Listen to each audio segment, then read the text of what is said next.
한 목소리로 합독하도록 하겠습니다. 갈라디아서 5장 22절과 23절 두 절 말씀을 우리 합독하도록 하겠습니다. 신약성경 309면이 되겠습니다. 갈라디아서 5장 22절과 23절 우리 함께 합독합니다. 오직 성령의 열매는 사랑과 희락과 화평과 오래 참음과 자비와 양성과 충성과 온유와 절제니 이 같은 것을 금지할 법이 없느니라. 아멘. 예수님을 처음 믿으면은 어린아이가 태어난 것처럼 영적으로도 어린아이지요. 그런데 이 세상에 태어나기만 하면은 자기도 모르는 사이에 무럭무럭 자라나는 사람들의 성장 과정처럼 영적으로도 마찬가지예요. 영적으로도 어린아이지만은 시간이 가면 갈수록 영적으로도 어른이 되어가는 거예요. 이 어른이 되어가는 과정이 뭐냐면은 성령의 열매를 맺혀가는 과정이에요. 그러니까 예수 믿는 사람은 다 성령의 열매가 있게 돼 있다라는 말씀이 되겠습니다. 그런데 중요한 사실은 성령의 열매가 얼마나 잘 맺혀 있는가. 그것은 하나님 앞에 가면은 이제 거기서 마감을 하는 거예요. 하나님 앞에 내가 갔을 때 내가 처음 예수를 믿고 주님 앞에 이르렀을 때까지 내가 얼마나 성장했는지, 그것은 우리가 얼마나 성령의 열매를 맺혔는지 그것과 똑같은 의미를 가지고 있어요. 그래서 오늘 말씀을 통해서 우리 안에 먼저는 성령의 열매가 있는가 하는 것을 살펴보고, 또 우리 안에 있는 성령의 열매는 얼마나 연그러져 있는가 하는 것을 점검해보는 그런 시간이 되겠습니다. 그래서 이 말씀을 통해서 다시금 성령의 열매가 풍성하게 맺히는 그런 출발점이 되어지기를 주의 이름으로 축원합니다. 하나님 앞에 갔을 때는 뭘 요구하시냐면은 열매를 요구하시거든요. 여러분, 사과나무 심어놓고 보기만 좋으라고 심어놓은 사과나무가 어디 있겠어요? 사과나무 심을 때 농부는 땅을 파고 일궈가지고 그 사과가 잘 열릴 수 있도록 그 풀도 매주고 거름도 주고 가지도 쳐주고 때에 따라서 그 바람을 막아주기도 하고 여러 수고를 하고 나서 농부가 요구하는 것이 무엇이겠습니까? 사과지요. 그렇게 했는데도 사과가 맺혀지지 않았다고 한다면은 농부는 실망할 거예요. 그러듯이 하나님께서는 우리를 부르셔서 하나님의 말씀을 듣게 하시고요.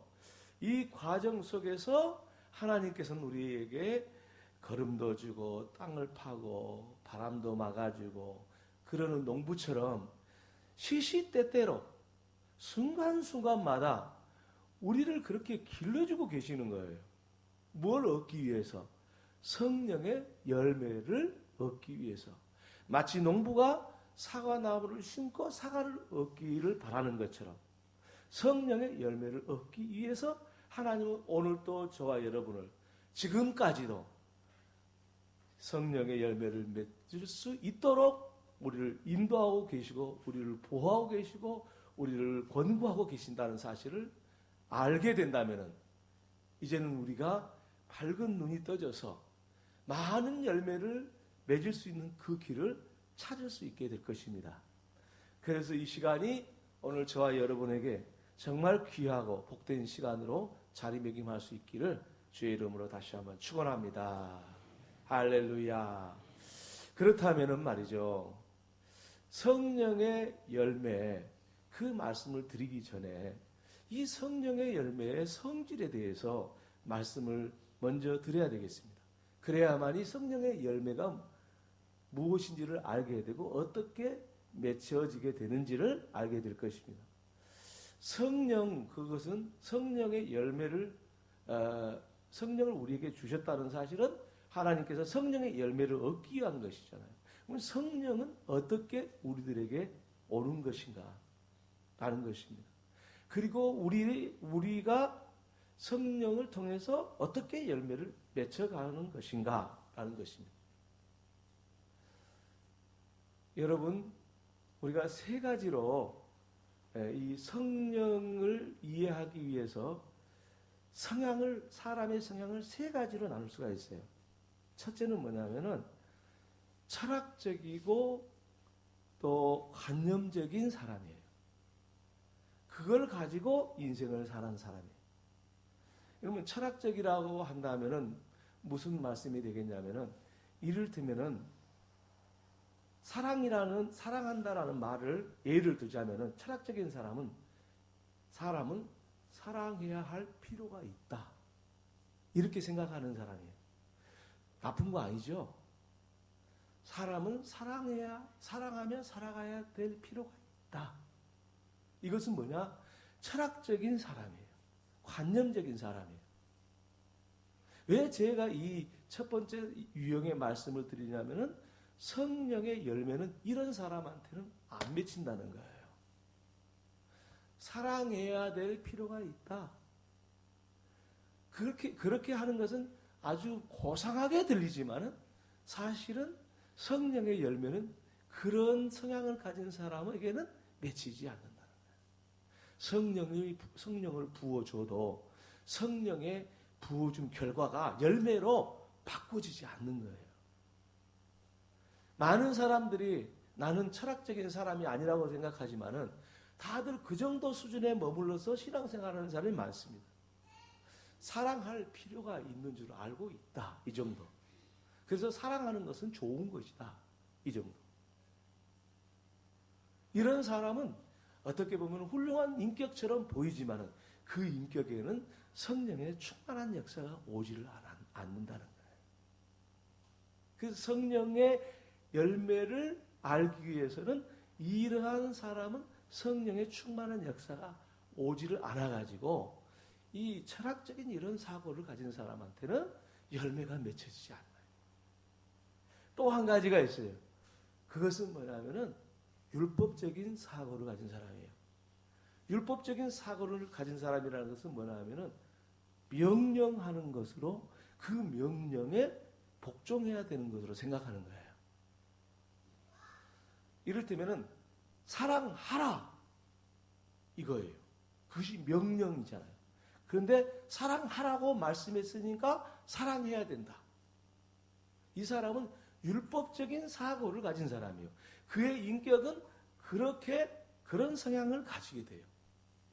그렇지만 성령께서는 그런 사람에게는 역사하지를 않아요. 아니 세상에 하나님이 사랑하라고 하셨으니까 사랑하고 순종하는 게 맞지. 왜 그런 사람에게 성령의 역사가 임하지 않겠냐고. 왜 율법적인 사람이라고 말할 수 있겠냐고. 그렇게 반문하실 분도 있겠지만은 이 사람은 사랑하라. 그래서 이 율법과 같이 이 명령을 들어야 되는 것처럼 그런 성향을 가진 인격이 되면은 그 사람에게는 뭐가 되냐면은 사랑하라고 했는데 하지 않으면은 실망하는 자기 자신의 모습을 대고요. 그리고 조금 사랑하라고 했는데 조금 다른 사람보다 조금 더 많이 순종했다면 스스로 높아지는 사람이 돼요.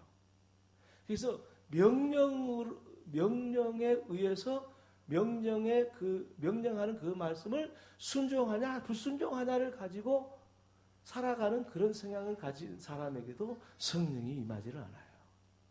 성령의 역사가 그를 성령의 열매로 만들어가지를 못하는 겁니다. 그래서 이런 사람은 교회에 많이 없을 것이라고 생각하는데 사실 이런 분들이 많아요. 그래서 성령을 받아가지고 율법적인 사고방식에 머물러 있을 수가 있어요. 그래서 성령께서 시시때때로 우리에게 성령의 열매를 맺을 수 있도록 우리를 인도하시는데 성령의 열매가 안 맺히는 거예요. 그리고 혼자 생각하는 거예요. 아니, 나는 하나님의 말씀에 의해서 주일도 잘 지키고 11조도 잘하고 봉사도 잘하고 했는데 왜 나는 이렇게 하나님의 은혜가 임하지 않느냐? 그렇게 생각을 하는 거예요. 그래서 그게 자기 스스로 상처가 되기도 하고, 그리고 그런 성향을 가진 사람이 되기 때문에 다른 사람을 정죄하기도 해요. 이게 뭐냐면은 오늘 우리가 성령으로 충만한 길로 나아갈 수 없는 그런 유형이에요. 그런 성향이에요. 철학적인 사고와 관념적인 사고에 사는 그런 고상한 것을 추구하는 듯한 인격도 성령께서 역사할 수가 없고요. 명령을 듣느냐 안 듣느냐에 따라서 이것이 인생의 길인 것을 알고 생각하는 사람에게도, 이 율법적인 사람에게도 성령은 아무리 부어줘도 역사하지 않습니다. 그러면 도대체 어떤 사람에게 성령의 역사가 임하는 것이냐? 간단히 말하면 복음적인 사람입니다.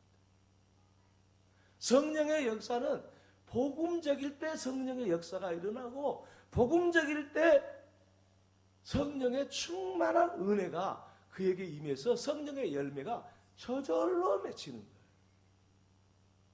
그러면 복음적이라는 것은 무슨 뜻인가? 라는 것입니다. 아까 말씀드렸다시피 사랑해야 할 필요가 있다. 사랑해야 한다. 이런 철학적인 사고나 혹은 사랑하라 명령에 의해서 율법적인 사고를 가진 사람이나 그런 사람들에게는 성령이 역사하지 않는데, 복음적인 사람에게는 성령이 역사했는데, 그러면 어떤 사람이 복음적인 사람인가라는 것입니다. 그것은 다름이 아니라 복음은요, 뭐가 복음이냐면 하나님은 사랑이십니다. 이게 복음입니다. 내가 하나님을 사랑으로 인정하는 겁니다. 내가 명령을 따르려고 해도 안 되고, 따르려고 하는 것도 성령이 역사하지 않고요. 내가 사랑해라, 그래서 명령을 지켜야 되는 것이라고 생각해도 성령이 역사하지 않고요. 하나님은 사랑입니다. 라고 사랑하라, 사랑할 필요가 있다, 사랑입니다. 이 차이가 아주 큰 차이를 만들어내는 거예요.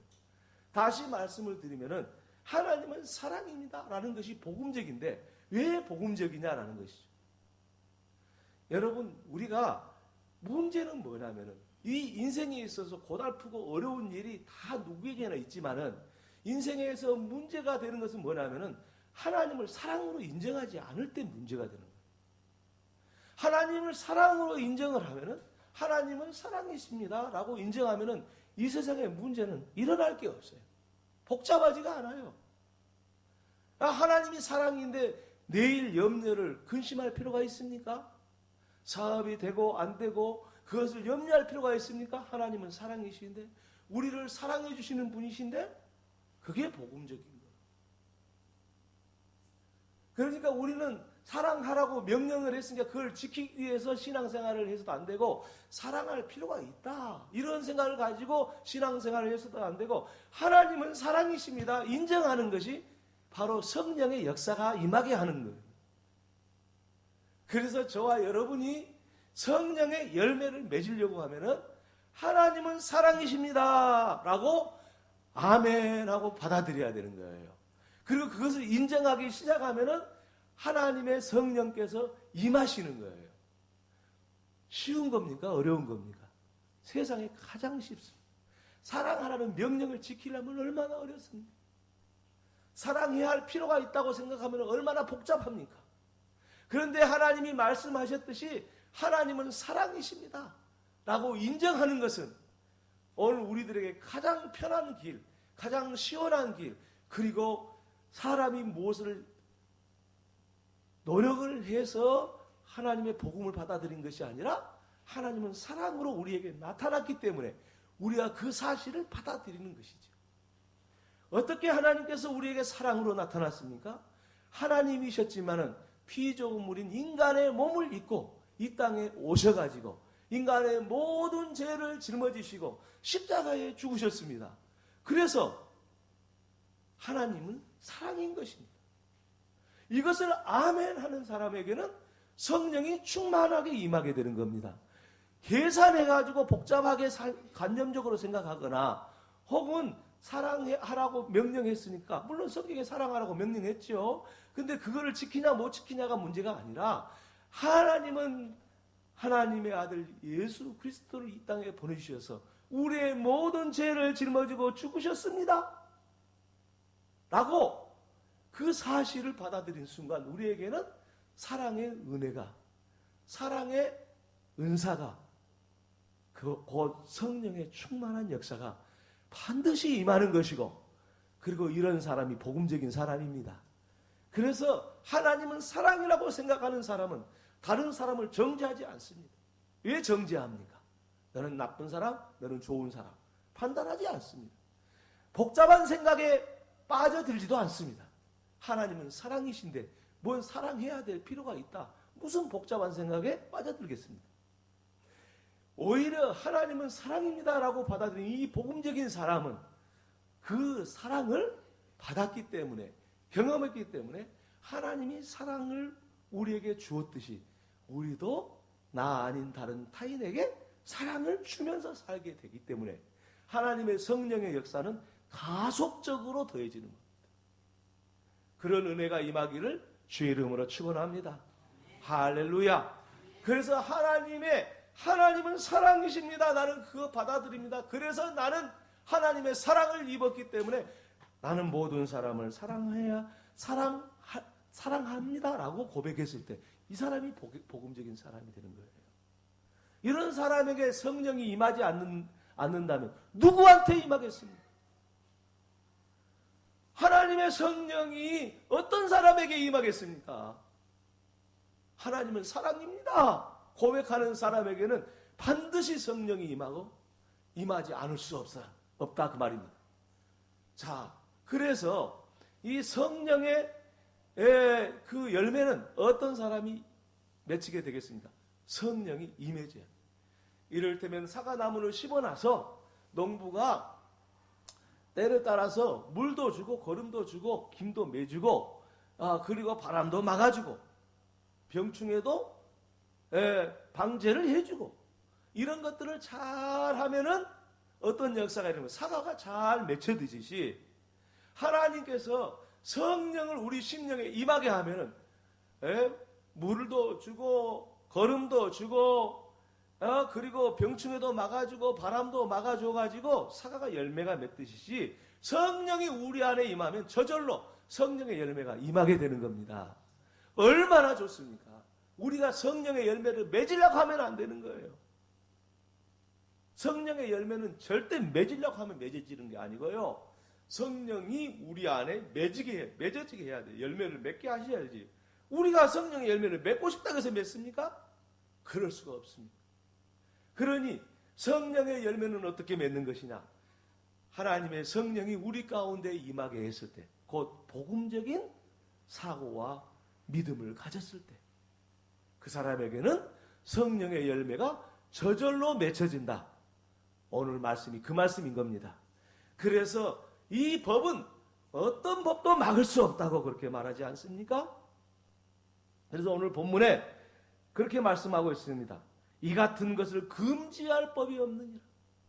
성령님 우리에게 임하시는 것은 하나님이 나를 사랑하십니다 라고 인정했을 때, 하나님께서 나를 사랑하셔서 예수님을 보내주시고 내 죄를 용서해 주셨습니다 인정할 때 성령이 임해서, 이 성령이 임함으로써 성령의 열매는 저절로 맺혀진다 그 말이에요.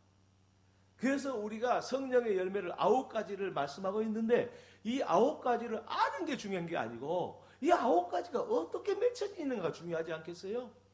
그래서 성령의 열매는 이 9가지를 다 말씀을 드리면서 이런 것이 성령의 열매다 그렇게 가르쳐 드리는 것이 의미가 있는 것이 아니라 이 성령의 열매는 바로 이렇게 해서 열매가 맺어집니다. 라는 것을 아는 게 중요하다 말씀을 드릴 수가 있겠습니다. 그러므로 여러분, 성령의 열매는 성령께서 맺으십니다. 할렐루야. 그래서 우리 심령 가운데 성령이 임하도록 복음적인 사람이 되셔야 됩니다. 율법적인 사람이 돼서도 안 되고 철학적이나 관념적인 사람이 돼서도 안 돼요. 철학적이나 관념적인 사람은 어떤 사람이냐? 성경을 생각을 해도 아주 꼭 그런 식으로만 생각하는 거예요. 철학적으로만, 관념적으로만. 그거 안 맺혀요. 그래서 성경을 율법적으로만 받아들여가지고 법을 안 지키면은 벌을 받고, 법을 지키면은 복을 받고. 이거 아니에요. 하나님의 성령께서는 그렇게 하지 않으세요. 하나님의 성령께서는 무조건 우리를 사랑하시는 분이시다. 그것만 인정하면은 성령의 열매가 가득 찰 줄로 믿습니다. 여러분 생각해보세요. 이게 너무도 당연한 거잖아요. 그렇게 인정하는 사람이 사랑과 뭡니까? 성령의 사랑과 희락과 화평과 다 생각해보세요. 오래 참음과 자비와 양성과 충성과 온유와 절제라고 그랬잖아. 이 9가지 다 생각해보면은 성령님께서만 맺을 수 있는 것이지 어떻게 우리가 사랑과 희락과 화평과 이거 어떻게 맺냐고요. 조금만 뭐라고 해도 막 화나고 이거 우리가 어떻게 하냐고요. 아무리 신앙생활 오래 했어도 감정 상하고 뭐 기쁨이 없어지고 막 신앙생활 하면서 막 이리 갔다 저리 갔다 그러잖아요. 성령의 열매가 맺혀진 사람은 그런 것이 필요가 없죠. 왜냐? 성령의 열매 싹 내리면은 사랑과 희락과 화평과 그게 다 맺혀지는 거예요. 저절로 우리가 맺힐 수 있는 게 하나도 없어요. 사랑과 희락과 화평, 오래 참음과 자비와 양성, 충성, 온유와 절제 이거 사람이 맺을 수 있는 거 하나도 없어요. 성령님만 맺는 거예요. 그래서 저와 여러분 꼭 기억하실 것 다른 것이 아니에요. 성령의 열매는 성령이 맺으신다. 우리 안에 성령이 열매 맺도록 하나님은 사랑이십니다를 인정하고 내가 하나님의 사랑을 받았습니다 인정하면은 하나님 사랑을 받고 있습니다 인정하면은 성령의 열매는 저절로 맺혀진 줄로 믿습니다. 할렐루야. 그래서 성령의 열매를 9가지로 말했는데 이거를 크게 3가지로 학자들이 나눠요. 어떻게 나누냐 하면은 사랑과 희락과 화평. 사랑과 희락과 화평 맞죠? 이 3가지. 이거는 뭐냐면은 하나님에 대해서 사랑과 희락과 화평의 사람이 되는 거예요. 하나님 성품을 닮아가는 사랑과 희락과 화평. 하나님과 관계성 속에서 사랑과 희락과 화평이 그런 인격이 되는 거예요. 성령께서. 사랑은 여기서 뭐냐면 사랑이 여러 가지도 있잖아요. 에로스인의 뭐 필리오 뭐 이런 필리오케 뭐 이런 사랑이 많잖아요. 근데 그 사랑 아니고 뭐냐면 아가페 사랑. 다시 말하면 나를 위해서 사는 것이야. 내 자신을 사랑하는 것이 아니라 내 자신 때문에 사랑하는 것도 아니고 나 아닌 다른 사람을 사랑하는 것. 그래서 다른 사람을 위해서 죽을 수 있을 때까지 그런 사랑 그게 아가페인데 어떻게 우리가 그것을 가질 수가 있어요? 노력한다고 됩니까? 아무리 부부가 아니라 해도 그게 됩니까? 마음은 있지. 그런데 안 되죠. 성령께서는 그거 가능해요. 그래서 주님의 복음을 위해서 순교하고 주님 앞에 헌신하고 주님 앞에 정말 봉사 충성하는 사람들이 나오잖아요. 여러분 희락이라는 것은 뭐냐면 언젠가도 설명을 지난주에도 희락에 대해서 말씀을 드렸어요. 희락은 말이죠. 이 세상이 깰 수 없는 기쁨이에요. 이게 사람이 어떻게 갖냐고 이거를 뭐 노력해서 되겠어요? 하나님 말씀 명령 따라서 지키면 이것이 오고 안 오고 그러겠어요? 그럴 수가 없는 거예요. 성령께서 맺이는 거예요. 어떤 슬픔도 고통도 깰 수 없는 기쁨 그게 희락이다. 화평은 뭐냐면은 이거는 죽어짐으로써 화평. 십자가의 사건을 통해서 화평이 일어나죠. 예? 하나님과 우리 사이에 예수가 죽어서 일어나는 이 화해가 이 화평이거든요. 하나님과의 관계가 그런 관계가 되는 거예요. 두 번째는 뭐냐면 오래 참음과 자비와 양선. 이거는 뭐냐면은 대사회적인 관계, 대사회적인. 사랑과의 관계. 오래 참는다는 것은 뭐냐면은 뭐 10년 참았다, 20년 참았다 그게 아니고 오래 참는다는 건 뭐냐면 그 참아야 되는 것이 없어질 때까지 참는 것을 오래 참는다고 그래요. 이를테면 이런 거요.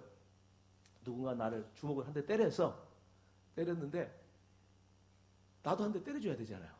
인간적인 생각을 하면 그런 생각이 들잖아요. 그래갖고 막 울분이 막 그냥 일어나고 나도 때리고 싶어. 그런데 그 마음이 다 사라질 때까지.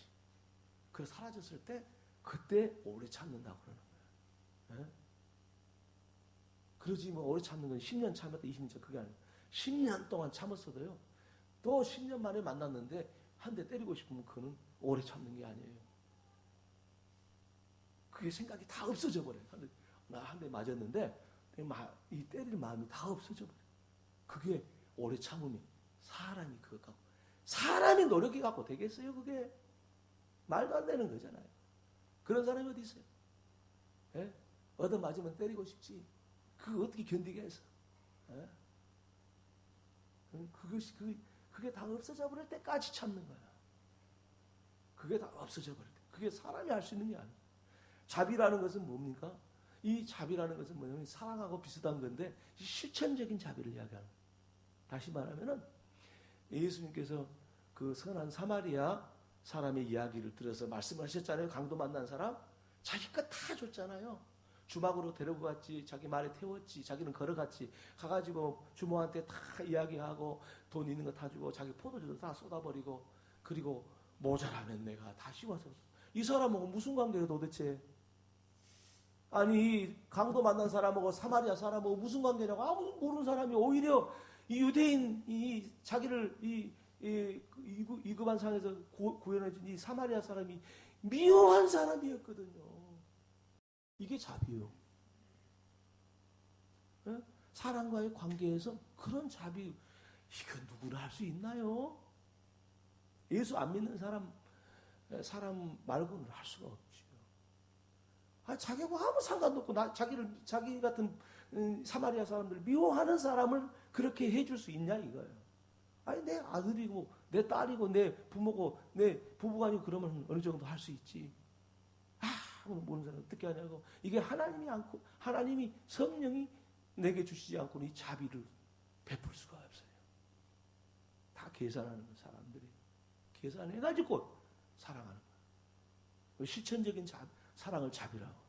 그 자비가 성령을 통해서 맺어지는 것이지 무슨 율법적으로 지켰다고 해서 우리가 인간이 노력하고 되겠어요? 철학적으로 생각한다고 되겠어요? 안 된다고 말이에요. 양선, 그 온유함입니다. 그 온유함이라는 것은 뭐냐면은 성품을 이야기하기도 하지만은 이 온유를 잘 이해하려면 모세를 이야기할 수가 있어요. 모세가 하나님이 모세를 평가해 줄 때 이 세상 사람 중에 모세가 가장 온유하다고 그랬어요. 그럼 모세가 무슨 온유하다는 것은 무슨 뜻이냐? 모세가 사람도 죽였잖아요. 예? 자기 이스라엘 백성하고 이집트 사람하고 애굽 사람하고 싸우니까 애굽 사람 죽여버렸잖아. 그게 무슨 온유예요? 말도 안 되는 소리예요. 그런데 모세한테 온유하다 그랬어요. 그게 뭔지 아세요? 사랑과의 관계성 속에서 모세가 어떻게 바꿔줘 버렸냐면은 자기 자신을 이스라엘한테 다 줘버렸어요. 그래서 이스라엘 사람들이 금송아지를 만들어 놓고 40일간 십계명 받으러 호렙산에 올라갔는데 난리가 났잖아요. 그러니까 하나님이 다 쓸어버리겠다. 이스라엘 백성 여기서 끝내버리겠다. 그 모세가 내 생명책에서 내 목숨을 내 이름을 지워버려도 좋으니까 용서해달라고. 이게 오늘 나를 다 줘버리는 거예요. 이게 사람은 힘으로 되고 노력으로 됩니까? 무슨 도 닦아갖고 되겠습니까? 말도 안 돼. 성령이 임할 때만 되는 거예요. 마지막 하나 더 세 가지 더 나왔죠. 충성과 온유와 절제. 그건 자기 자신에 대한 거예요. 자기 자신. 그러니까 하나님에 대한 거, 사람과 관계성 속에서 인격, 그 다음에 자기 자신의 인격. 뭐냐? 충성. 이것은 피스티스라는 말인데 그건 뭐냐? 믿음이에요. 믿음. 믿음이란 말이 안 나오잖아요. 근데 이 충성이 믿음이에요. 그 신실성을 이야기하는 거예요. 믿음은 하나님이 주신 선물이에요. 여러분, 사람이 믿음 갖고 싶다 해서 믿음 가질 수 있으면 얼마나 좋겠어요. 하나님의 성령이 내게 임했을 때 충성스러운 믿음이 생기는 거예요. 할렐루야. 이 믿음 생겨야 돼요. 그래서 충성이라는 것은 바로 무슨 자기가 뭐 특별하게 무슨 계산을 하고 하는 충성하고는 달라요. 내가 주인한테 충성하면 월급도 많이 주겠지? 그거는 충성이 아니에요. 또 내가 이렇게 충성하고 봉사하면 하나님이 나한테 상을 주시겠지? 그 충성이 아니에요. 그것도 계산된 거잖아요. 충성은 뭐냐면요, 믿음이라는 거예요. 신실함을 이야기하는 거예요. 그 하나님이 그 신실한 거 하나님이 믿음 주셔서 가능한 거예요. 우리가 계산해 갖고 하는 충성이 아니에요. 저 사람한테 내가 충성했더니 뭔가 좀 될 것 같아. 그래서 충성하는 거야. 그거는 충성이 아니에요. 그건 사람이 누구든지 할 수 있잖아요. 그 충성이 아니에요. 그건 믿음을 이야기하는 거예요. 피스티스. 같은 충성이나 이 믿음이나 같은, 헬라어에서는 같은 말이에요. 충성도 피스티스, 믿음도 피스티스, 같은 말이에요. 온유함. 온유함이라는 거. 내가 양선을 이야기했는데 아까 잘못했네. 온유함이라는, 아까 모세에 대한 이야기 잘못했습니다. 이걸 가지고 했는데. 온유함이라는 아까 설명을 했고요. 그 다음에 절제라고 했는데, 절제가 뭡니까? 절제라는 건 자기 통제력이에요. 막 기쁜데 기쁨을 감출 수 있어야 돼. 뭐 때문에? 상황을 봐서. 근데 사람은요, 자기 기준에 의해서 항상 감정을 표현하는 거야. 그 절제를 못해. 너무 슬퍼. 물론 슬프지. 근데 그 슬픔도 절제할 줄 알아요. 화나죠? 절제할 줄. 이게 누가 주시는 거예요? 성령님을 통해서 우리가 가질 수 있는 거지. 우리는 그 상황이 어느 정도 넘어서 버리면 못 참아버려요. 화나도요, 어느 정도까지는 참지요. 그런데 극복할 수 없는 그런 화남이 있으면 못 참아버리잖아요. 그런데 모든 것을 절제할 수 있는 능력이 절제예요. 모든 것을 조절할 수 있는 게 하나님의 성령님만 주시는 능력이에요. 그래서 이 절제에 할 수 있다는 것은 내가 내 인간의 힘으로 할 수 있는 절제를 이야기하는 것이 아니고, 인간의 한계를 벗어나서도 절제할 수 있는 세계, 이 영적 세계, 이것이 바로 절제. 그래서 사람에게 자기 자신에 대해서 충성과 온유와 절제, 이 관계가 항상 가지고 있어야 돼요.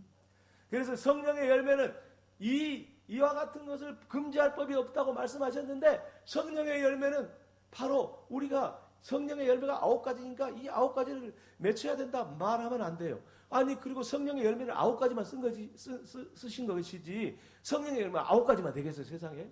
그럴 리가 없어요.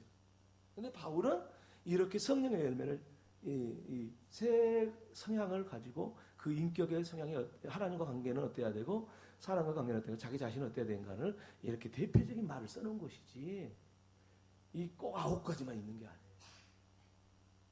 성령의 열매는 한없이 우리가 상상하지 못한 것들이 너무 많습니다. 말하지 못한 게 많습니다. 이 9가지를 다 설명할 수는 없을 거예요. 대신에 이 성령의 열매는 하나님의 성령님만 맺을 수 있는 것을 말하는 거예요. 그래서 오늘 저와 여러분이 성령의 열매를 맺는 사람으로 살아갈 수 있기를 바랍니다. 복음적인 사람이 돼야 돼요. 복음적인 사람. 하나님이 나를 사랑하셨으니 나도 사랑하는 것이 마땅한 거예요. 내가 받았으니까 나도 받은 대로 줘야 되는 거, 이게 복음이요. 하나님이 사랑하셔서 우리가 구원해 줬으니 우리도 그 구원을 누군가에게 나누어 드려야 돼요. 이게 복음이에요. 그래서 복음적인 사람은 성령의 사람이요, 복음적인 사람이 성령의 열매를 맺는 사람이 된다, 이런 말씀이 되겠습니다. 오늘 이 말씀을 붙잡고 성령의 열매가 풍성한지 살펴보시기를 바라고, 풍성한 열매가 맺혀지는 성령의 사람, 복음적인 사람으로 살아갈 수 있기를 주의 이름으로 축원합니다. 할렐루야. 우리 기도하겠습니다. 하나님 아버지 감사합니다. 하나님께서 우리에게 성령의 열매를 주시기 위하여 어느 또 시시때때로 순간순간마다 우리와 함께 해주신 것을 생각하니 감사합니다. 사랑이신 하나님, 우리 가운데 사랑으로 임하신 그 하나님이 바로 우리에게 성령을 부어주시고 그 성령을 부어주심으로 우리 인격이 하나님의 인격으로 바꿔지는 놀라운 역사를 이루어가게 된 것을 감사하오니 주여, 주님의 나라에 이르렀을 때에 이 열매를 찾으시는 주님의 그 말씀을 꼭 기억하고 하나님의 성령으로 충만하고 언제나 성령의 열매가 가득가득 맺혀질 수 있도록 우리 자신이 복음적인 사람으로 살게 해 주옵소서. 예수님의 이름으로 기도 올리옵나이다. 아멘.